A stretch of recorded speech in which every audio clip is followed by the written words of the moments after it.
Tapi yang paling penting adalah pemerintah sudah membuktikan bahwa pemerintah anti demokrasi, pemerintah anti kebebasan berpendapat itu sudah terbantahkan dengan mereka sampai detik ini masih bisa hidup di negara ini, masih bisa bebas di negara ini, dan masih bisa seenak-enaknya menyebarkan informasi sesat dan belum diproses hukum. Tujuan mereka itu memang hanya ingin menyebarkan kebencian, ingin membuat teror ya, agar masyarakat di Indonesia selalu dihantui dengan rasa was-was. Kenapa orang-orang yang menyuarakan itu masih bisa menyuarakan hingga detik ini? Kenapa orang-orang yang menuding pemerintah anti demokrasi, anti terhadap kebebasan berpendapat, tapi sampai detik ini masih bisa berpendapat, dan bukan hanya berpendapat, masih bisa menyebarkan sesuatu yang negatif ke masyarakat? Kalau partai politik itu terbukti melakukan korupsi, partai politiknya ya, institusi partainya ya, maka secara undang-undang partai politik tentu akan kena sanksi. Salah satunya ya partai politik itu dibubarkan.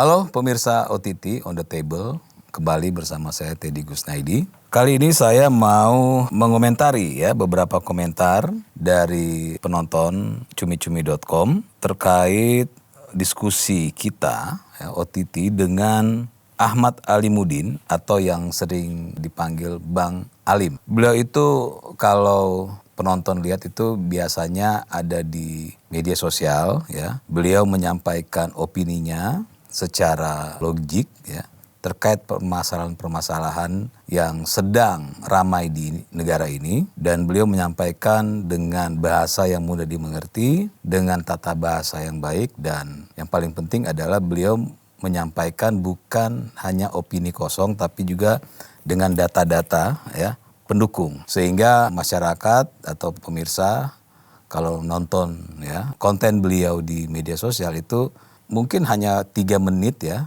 tapi sudah mendapatkan pencerahan yang baik. Makanya kemarin kita mengundang beliau untuk podcast dan ya berdiskusi lah berbagai hal yang selama ini beliau sampaikan di channelnya beliau atau di media sosialnya beliau. Bagi yang belum menonton silakan menonton di channel cumi-cumi.com ya, judulnya Ahmad Alimuddin bongkar motif dan pola kelompok yang mau jatuhkan Prabowo. Jadi silakan yang belum menonton untuk ditonton, karena apa yang beliau sampaikan ya seperti yang saya katakan tadi, sesuatu yang ada logikanya dan selalu dengan dasar-dasar yang cukup kuat ya, sehingga apa yang beliau sampaikan mudah diterima oleh yang menonton.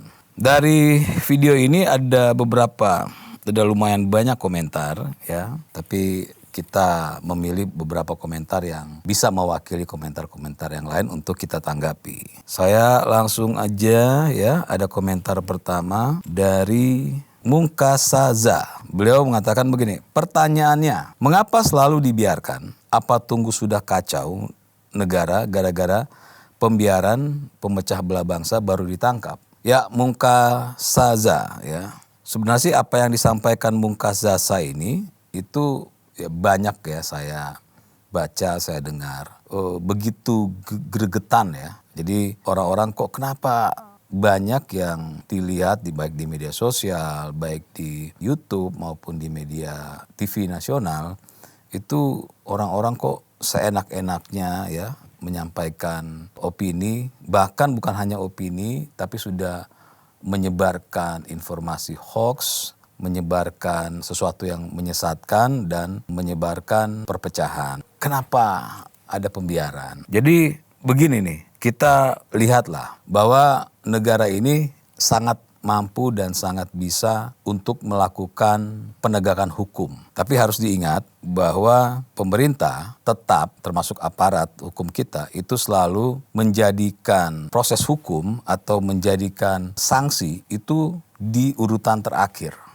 Ya, Jadi yang dilakukan oleh pemerintah, aparat adalah bagaimana opini-opini itu akhirnya bisa tidak lagi punya kekuatan atau daya dorong di masyarakat dengan cara ya memberikan berbagai pemahaman-pemahaman atau memberikan opini-opini pembanding termasuk data-data sehingga tidak selalu semuanya harus diselesaikan dengan cara proses hukum. Tapi memang perlu juga ya pemerintah meningkatkan eskalasi agar supaya menjadi pembelajaran bagi yang lain bahwa pemerintah ini bukan pemerintah yang lembek, pemerintah ini bukan pemerintah yang mudah ya untuk selalu diterjang dengan berbagai isu-isu negatif sehingga menjadi pembelajaran bagi yang lain untuk melakukan hal yang sama. Saya setuju sih sama Bung Zaza. Pembiaran sih tidak, karena kan banyak kita lihat ya ada beberapa pihak yang menyebarkan informasi hoax di proses hukum. Tapi sebenarnya kalau mau sih harus lebih ditingkatkan lagi, lebih diperbanyak lagi proses hukumnya agar supaya tidak ya terus-terusan masyarakat itu dihujani dengan informasi-informasi yang menyesatkan. Tapi yang paling penting adalah secara tidak langsung pemerintah sudah membuktikan bahwa tudingan-tudingan bahwa pemerintah anti demokrasi, pemerintah anti kebebasan berpendapat, pemerintah anti ini dan itu sudah terbantahkan dengan mereka sampai detik ini masih bisa hidup di negara ini, masih bisa bebas di negara ini, dan masih bisa seenak-enaknya menyebarkan informasi sesat dan belum diproses hukum. Nah, itu sudah menjadi jawaban sebenarnya bahwa tudingan-tudingan mereka itu, orang-orang yang membenci negara ini, itu sudah terbantahkan dengan sikap pemerintah dan aparat sampai detik ini. Ya, jadi itulah ya kalau kita mau lihat secara objektif, bagaimana ceritanya ada orang yang teriak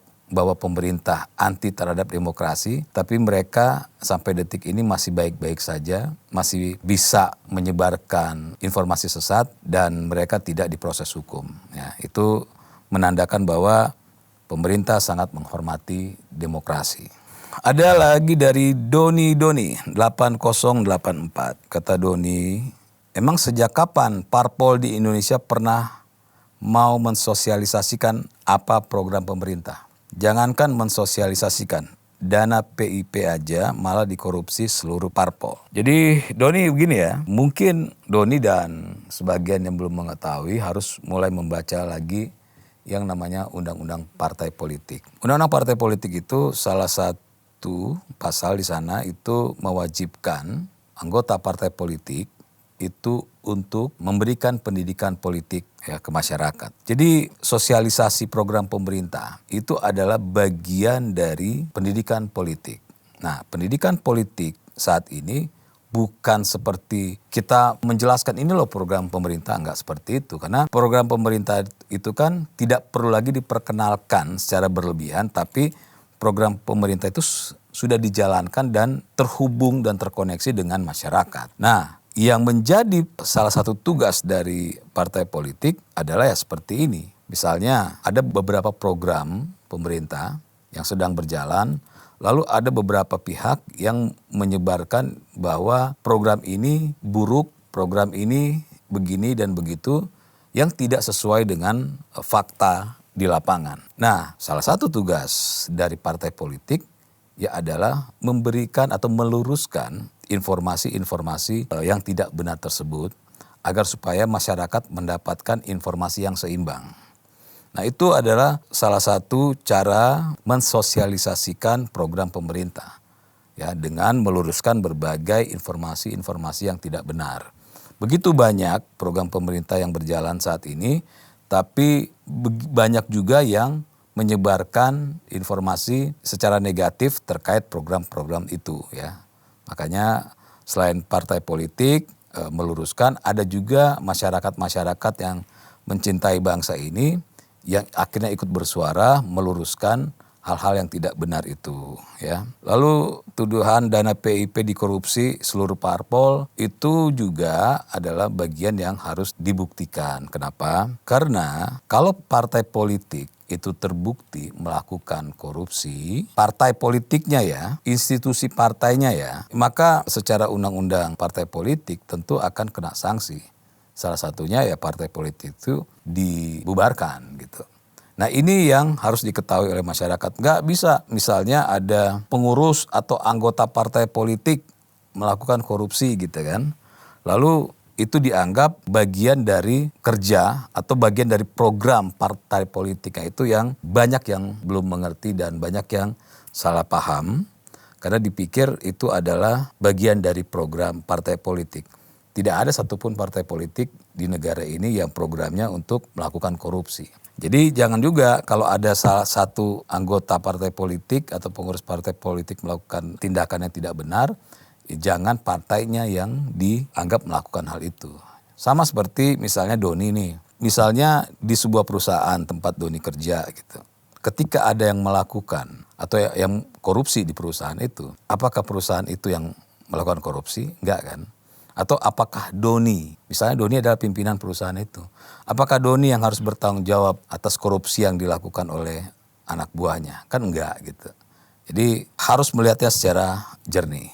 Dari Edi Sarwo 2805. Opini Bang Ali Mudin masuk akal. Siapapun presidennya ada kelompok-kelompok yang mengganggu ingin Indonesia chaos. Ya sebenarnya kalau kita mau melihat itu kita lihat saja di dua presiden ya. Pak Jokowi dan Pak Prabowo. Ketika zaman Pak Jokowi, orang-orangnya itu-itu juga yang menyebarkan hal-hal negatif ya ke publik. Begitupun ketika Pak Prabowo.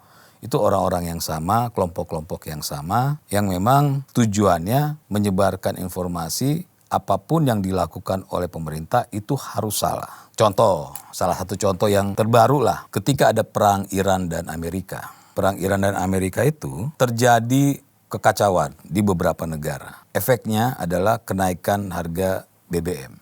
Negara lain, negara tetangga kita itu sudah naik ya harga BBM begitu tinggi. Nah ketika di Indonesia belum ada kenaikan, itu pemerintah itu sudah diserang oleh orang-orang yang memang tidak menyukai negara ini. Mereka langsung menyerang bahwa mereka akan melakukan sesuatu karena akan ada kenaikan BBM. Jadi mereka serang tuh. Mereka bilang pemerintah tidak boleh menaikkan BBM. Kalau enggak kita akan begini dan begitu. Nah ternyata pemerintah Indonesia itu benar-benar tidak menaikkan BBM. Kenapa? Pemerintah tetap mempertahankan harga BBM. Tujuannya agar supaya tidak ada efek domino. Kalau ada kenaikan BBM, efek domino, kenaikan harga beras, harga telur, harga sayur, dan segala macam. Jadi tetap dipertahankan. Nah, seharusnya orang-orang yang tadinya menuding pemerintah akan menaikkan harga BBM, itu harusnya mengapresiasi kan pemerintah, sikap pemerintah. Bahwa pemerintah berupaya untuk tidak menaikkan BBM untuk menjaga ekonomi di negara ini, ekonomi masyarakat. Apa yang terjadi? Ketika tidak dinaikkan, tetap pemerintah diserang. Ya, kenapa tidak menaikkan? Dengan berbagai macam alasan. Artinya apa? Pemerintah mau menaikkan akan diserang, pemerintah tidak menaikkan harga BBM tetap akan diserang. Nah ini sudah jelas bahwa tujuan mereka itu memang hanya ingin menyebarkan kebencian, ingin membuat teror ya agar masyarakat di Indonesia selalu dihantui dengan rasa was-was. Itu salah satu contoh terbaru dari orang-orang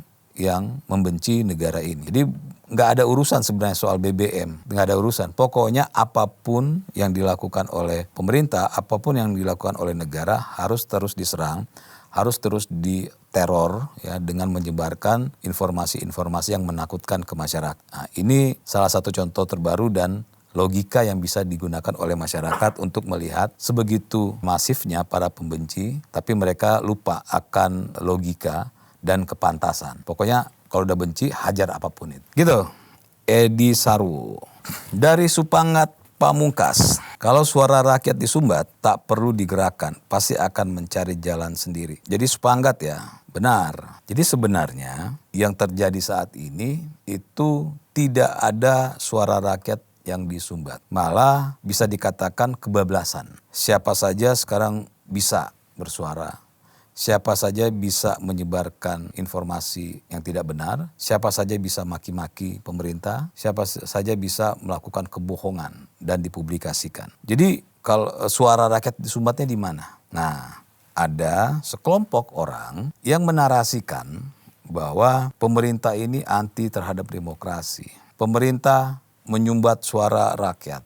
Nah, anehnya, dan ini selalu saya ulang, nggak apa-apa. Ini karena harus diulang-ulang. Kelompok pembenci itu selalu mengulang-ulang narasi yang mereka sampaikan. Nah, kita orang-orang yang cinta terhadap negeri ini, bangsa ini harus mengulang-ulang narasi yang kita sampaikan. Logikanya adalah kalau suara rakyat disumbat, kalau suara rakyat dikebiri, kalau pemerintah anti terhadap demokrasi, pertanyaannya kenapa orang-orang yang menyuarakan itu masih bisa menyuarakan hingga detik ini? Kenapa orang-orang yang menuding pemerintah anti demokrasi, anti terhadap kebebasan berpendapat, tapi sampai detik ini masih bisa berpendapat, dan bukan hanya berpendapat, masih bisa menyebarkan sesuatu yang negatif ke masyarakat. Jadi sebenarnya apa yang mereka sampaikan itu adalah sesuatu kebohongan. Jadi masyarakat harus lihat kalau sampai ada kelompok-kelompok ya yang menyatakan di publik bahwa negara dan pemerintah anti terhadap demokrasi, maka mereka itulah adalah orang-orang yang anti terhadap demokrasi. Karena sampai hari ini mereka masih bisa berbicara. Dan seperti apa yang dikatakan oleh Pak Prabowo, itu bisa diindikasikan orang-orang ini adalah orang-orang yang memang bagian dari orang-orang yang dikendalikan oleh pihak asing dengan guyuran ya. Dana asing yang kita bisa tahu sama-sama banyak tersebar di media dan begitu terbuka adalah orang-orang yang memang dibayar dan menjalankan program asing untuk terus menyalahkan pemerintah dan dibayar untuk terus menteror rakyat Indonesia agar rakyat Indonesia setiap hari itu mendapatkan asupan informasi yang buruk terkait pemerintah. Sehingga rasa nyaman masyarakat itu sedikit demi sedikit terkikis. Itu tujuan mereka. Jadi kalau sampai ada para pihak yang menyebarkan informasi bahwa pemerintah anti demokrasi, pemerintah mengkebiri suara masyarakat, artinya mereka adalah orang-orang yang menjalankan program dari negara asing untuk membuat negara ini tidak baik-baik saja. Itu fix. Dari Susilo 7836, tujuan pemerintah itu pasti bagus untuk memajukan bangsa dan negara. Bahwa dalam pelaksanaannya ada kekurangan, karena itu suatu hal yang baru, ya harus bisa dimaklumi dan harus cepat diperbaiki oleh pelakunya. Ya sebenarnya gini nih, tujuan pemerintah itu semualah pemerintah di negara manapun tidak ada yang tujuannya untuk tujuan negatif ya. Apalagi di Indonesia. Presiden itu bukan raja. Presiden itu, suara presiden itu bukan hukum. Presiden itu terbatas kekuasaannya, terbatas oleh Undang-Undang Dasar 45 dan terbatas oleh undang-undang ya.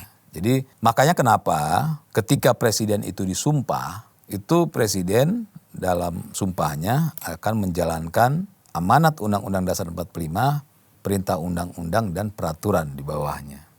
Jadi apa yang dilakukan oleh pemerintah itu ya, itu apalagi seorang presiden itu ya guidance-nya ada sehingga dia tidak bisa keluar dari itu. Nah, dalam pelaksanaannya ya nggak ada satupun di negara di dunia ini dalam menjalankan pemerintahannya itu berjalan dengan smooth, dengan baik-baik saja. Pasti akan ada kerikil-kerikil dan itu hal yang biasa dalam sebuah negara ya. Karena tidak yang ada negara yang semuanya baik-baik saja, itu hanya ada di film ya. Dan saya belum pernah lihat sih ada orang yang bikin filmnya itu menceritakan sebuah negara yang 100% baik-baik saja ya. Jadi tidak pernah ada, itu hanya sebuah ilusi dan harus diketahui oleh pemirsa bahwa presiden itu bukan seorang raja. Presiden itu dalam melakukan kerjanya sebagai presiden itu dibatasi oleh konstitusi kita dan undang-undang.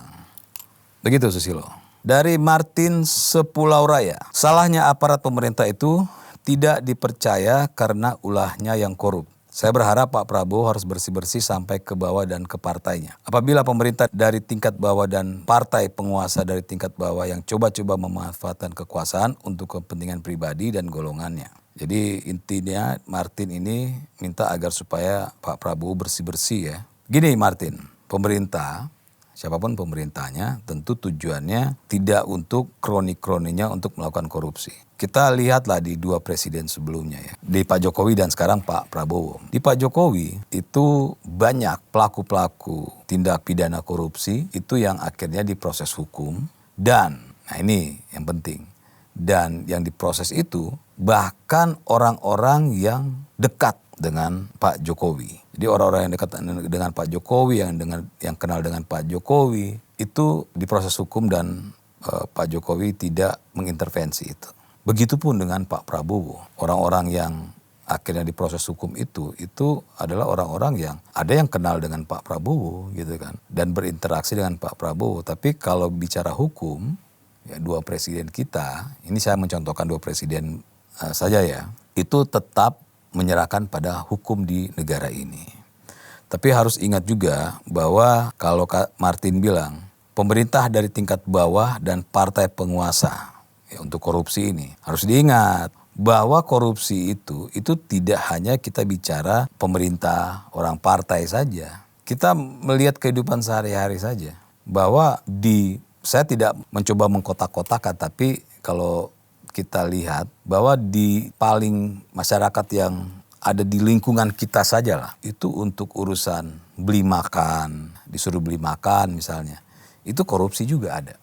Orang dititipin untuk belanja gitu, ya, belanjanya sebenarnya misalnya 100.000, diminta bonnya 120.000, 20.000-nya diambil. Dan kalau kita bicara korupsi, itu terjadi bukan hanya kepada para pejabat, tapi dari masyarakat yang paling bawah sampai pejabat itu terjadi. Ini kan bukan soal pejabatnya, bukan soal orang partainya, tapi ini soal karakter orang-orangnya. Mau itu cuma 20.000, mau itu 1 miliar, mau itu triliunan, ya namanya tetap korupsi. Jadi jangan juga menafikan bahwa pelaku korupsi itu hanya orang-orang elit gitu kan. Hanya pejabat, hanya orang partai, enggak juga. Orang non partai bukan pejabat pun melakukan korupsi.